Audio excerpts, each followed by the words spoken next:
بسم الله الرحمن الرحيم. In the name of Allah, the most gracious, the most merciful.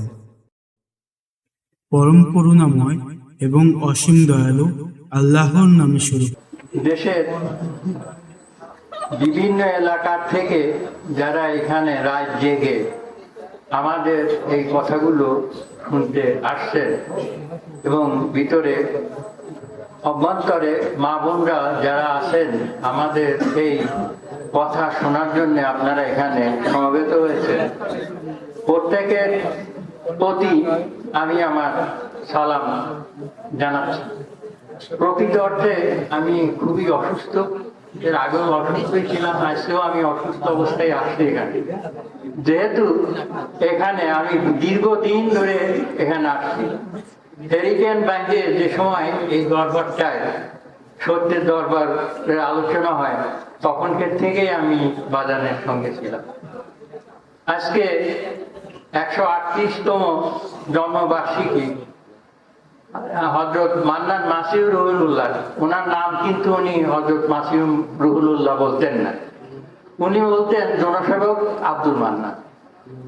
ওনার মৃত্যুর পরে ওই আমরা ওনার সম্মান দিয়ে মাসিউর রুহুল্লাহ নাম আমরাই দিয়েছি এবং সেই নামেই এখন এই দরবারটা চলতেছে।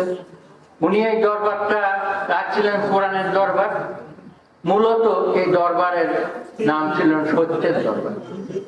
কেন সত্যের দরবার? কেন এখানে সত্য ছাড়া একমাত্র কোরআনই আসছে বিশ্বের মানব কল্যাণ। আমি কিন্তু বলি না এই যে মুসলমান কল্যাণ, কোরআনটা আসছে হযরত মুহাম্মদ মুস্তাফা সাল্লাল্লাহু আলাইহি ওয়াসাল্লামের কাছে ওহীর মারফত, উনি জিবরাইল দ্বারা প্রাপ্ত হয়েছে। মানে আমরা জানি উনি জিবরাইল দ্বারা এটা প্রকাশ করে যে ওহীটা আসছে কিসের জন্য? বিশ্বের সমস্ত মানুষের কল্যাণের জন্য, নট মুসলমান কল্যাণের, শুধু মুসলিমের কল্যাণের জন্য এই কোরআনটা আসেনি, সারা বিশ্বের মানুষের কল্যাণে আসে। তাই এই মানুষের কল্যাণার্থে উনি এই দরবারটার নাম দিয়ে গেছেন সত্যের দরবার শরীফ। আর এই যে আমরা পরিচালনা করেন বিশ্ব শান্তিকামী ছাত্র সমাজ, এই ছাত্র সমাজটাও ওনারই এক সময়কার বলা এবং এই নামটাও ওনার ছাত্ররা যারা ছিলাম আমরা পুরনো, তাদের ভিতর থেকেই এই নামটা আমরা দিছি। বিশ্ব শান্তিকামী ছাত্র সমাজ কি মানে ইসলামের আর একটা নাম, বাংলা নাম। ইসলামটা তো আরবি নাম নাকি? ইসলাম একটা ধর্মের নাম, আর ইসলামের মূল শব্দটা হলো সালাম। আমরা কি করি, একে অপরের সাথে দেখা হলে কি করি? সালামের বিনিময়ে কথা বলি, তাই না? কি করি? সালাম, আপনার প্রতি আল্লাহ রহমত বর্ষিত হোক বা শান্তি বর্ষিত হোক। আপনি বলেন ওয়ালাইকুম আসসালাম, আপনার প্রতিও আল্লাহ রহমত বর্ষিত হোক। তাহলে ইসলামের মূল শব্দটা হচ্ছে সালাম। সালাম মানে কি? শান্তি না? হ্যাঁ। আর এই শান্তিটা হলো অ্যাডজেক্টিভ, মানে বিশেষ হবে। আর ইসলাম শব্দটা হলো নাউন বা বিশেষ নামবাচক। তাহলে দেখেন এই নামবাচক শব্দ থেকে এই ইসলাম জিনিসটার উৎপত্তি। তাহলে এই যে শান্তিটা, ইসলাম শান্তির ধর্ম, আমরা বলি না ইসলাম শান্তির ধর্ম। আপনি দেখেন বিশ্বের এমন কোন মানুষ কি আছে যে শান্তি চায় না? সবাই কিন্তু আমরা শান্তি চাই। অথচ দেখেন ইসলাম যে ফর্মুলাটা দিয়ে গেছে আল কোরআনে, সেই ফর্মুলাটা এখন বিলুপ্তের পথে। কেন বলতেছি বিলুপ্তের পথে? ইসরায়েলের মতন এক খাবলা দেশ সারা মুসলিম জাহানকে টানা টানা করে নিয়ে ঘুরে নিয়ে বেড়াচ্ছে না? আপনারা দেখতেছেন না কি অবস্থা? গাজার অবস্থা কি? প্যালেস্টাইনের অবস্থা কি? ইরান কেউ পারতেছে না ইসরায়েলের সঙ্গে। বড় বড় রাষ্ট্রগুলো তার সঙ্গে ই করছে, তাহলে ভুলটা কার? এই ভুলটা কার? আমরা যারা মুসলিম নাম নিয়ে আছি, ইসলাম ধর্মের যারা অনুসারী আছি, সেই ইসলাম ধর্মের অনুসারীদের ভিতরে এই ভুল।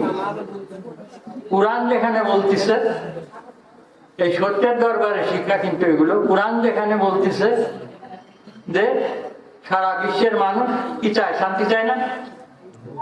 কিন্তু আমরা দেখেন বলছে কোরআনে এক জায়গায় বলা আছে, হে রাসূল তুমি ওদেরকে বলো যারা আমার দোয়া দিনকে নিয়ে আন্তরিকতায় ভাগাভাগি করে উদযাপন করে, তাদের সাথে তুমি কোনো প্রকার যোগসূত্র রেখো না।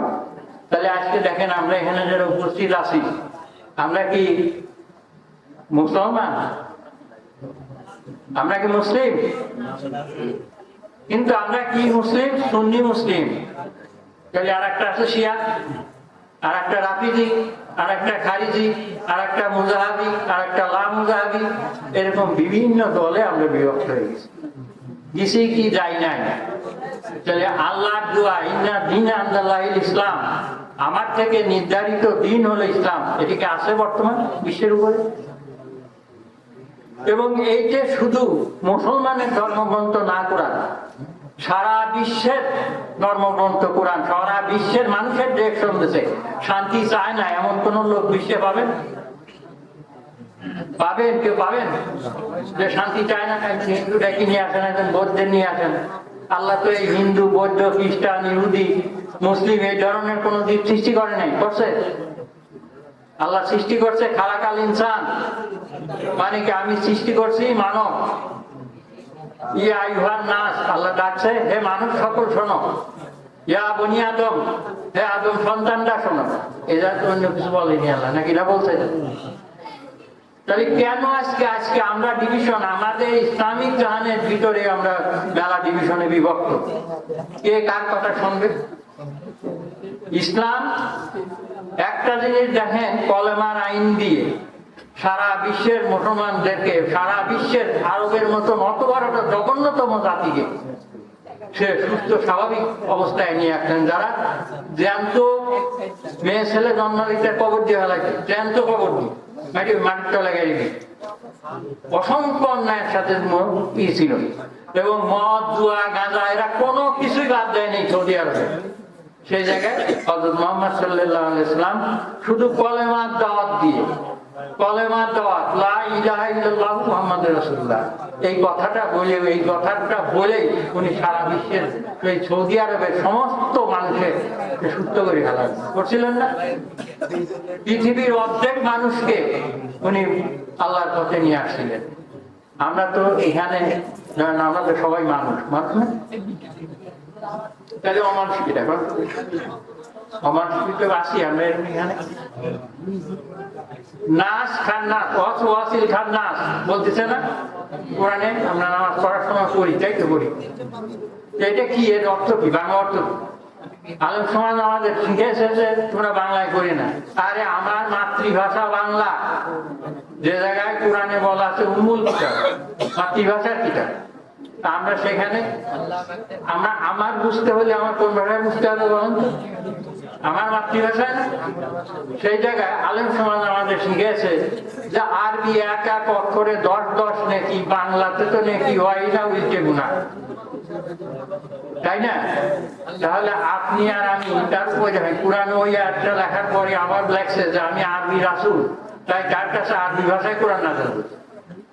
তাহলে আমার যদি বুঝতে হয় তাহলে আমাকে মাতৃভাষা বুঝতে হবে, আমার বাংলা ভাষায়। তাহলে লা ইলাহা ইল্লাল্লাহু মুহাম্মাদুর রাসূলুল্লাহ, এটা কিসে আরবিতে বলেন তো আমি নাকি? এ তো বাংলা থাকা উচিত। আচ্ছা, এখানে বাংলা করা হয়েছে যে এক আল্লাহ ছাড়া দ্বিতীয় কোনো মাবুদ নাই, মুহাম্মদ তার প্রেরিত পুরুষ, তাই তো? আল্লাহ ছাড়া যদি মাবুদ নাই থাকে, প্রত্যেকটা মানুষের প্রভু